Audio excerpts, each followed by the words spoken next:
I wasn't a woodworker, not even close, but during our house renovation a few years ago, I kept watching the contractors work and thinking, I could do that, I think. It wasn't reason speaking. Reason was telling me to stay out of the way. It was pure instinct. Pure curiosity. One day I asked the contractor if I could borrow his router to carve a small river in our old dining table. I'd watched every resin table video YouTube had ever served me, convinced I knew exactly how it would feel. And then the router kicked on. The torque flexed my hand, the bit bit into the wood.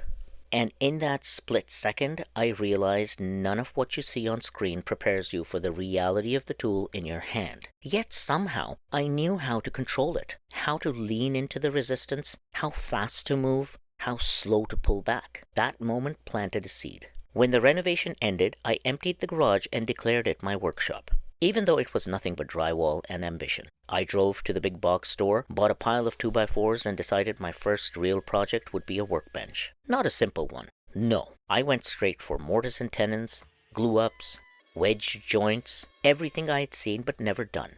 It was a disaster, a humbling, discouraging, confidence-destroying disaster. But every time I repeated a step, every time I did a cut again, every time I tried a joint for the second or third time, it was better, clearer, more controlled. Passion pushed me forward, reason kept me learning, and together they built momentum, and I never looked back.